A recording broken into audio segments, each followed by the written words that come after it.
Sales can be a bit of an emotional roller coaster, which is why it's so important to understand the numbers around your marketing and your sales so that you don't end up making emotional and wrong decisions and heading in the wrong direction.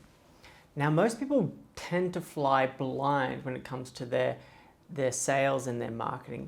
They do things and they know high level that they're spending money on marketing, and they know high level that there's cash flow coming into the business, or maybe there isn't cash flow coming into the business, but they really don't get those granular results around each of the different sources, the inputs in all those different sources, and the outputs from those sources.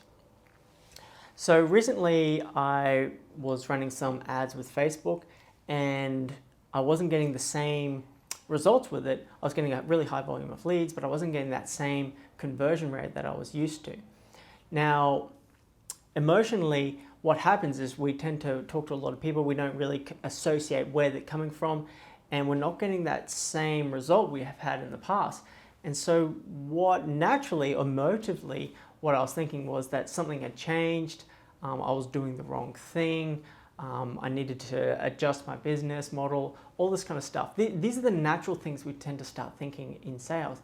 And sales itself can be quite brutal, even when it's going well, because a lot of the time you still have to get through a lot of no's in order to find, obviously, the yeses, the people who are interested. But what was really helpful was having an understanding of the numbers and where the no's were coming from and where I needed to focus my effort, and to understand that things as a whole were still really strong and where I needed to put my attention. So what does this mean for you? When it comes to data, it's really important to understand your business and how the data can help you make the right decisions, and not to let emotion drive decisions. Because like I said, sales can be a super emotional roller coaster. Even when things go well, things tend to dance around an average. Just like if you were to go to a casino and look at the results on a roulette board, they're not ever red, black, red, black, red, black, red, black. They tend to get these flows, red, red, red, red, red, black, and it looks like it's favoring a certain amount, and then it might come back around to black. Eventually, even though you get these weird skews, it does tend to dance around the average. And I've found that to be true. The data backs that up as well in sales.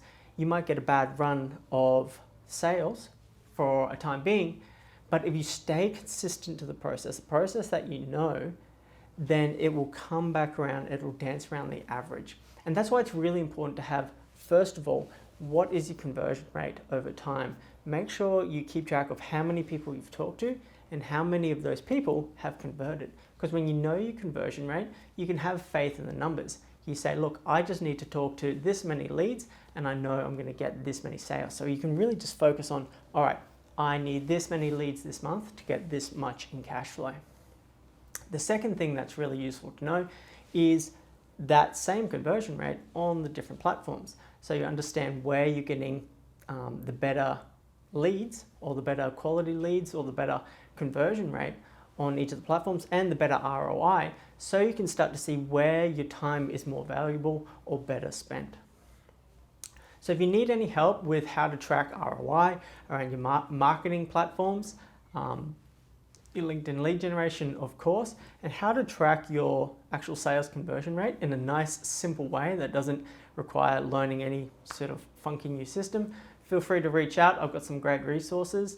But regardless, make sure that you have a way to track this information. Remove emotion from what can be quite an emotive or emotional roller coaster, sales and marketing, and make sure you understand your data so that you can really guide your business in the right direction and not keep chopping and changing something that could be potentially working very well. So that's my tip for today. Listen to the data, understand the data, and don't get caught up in emotional decision making.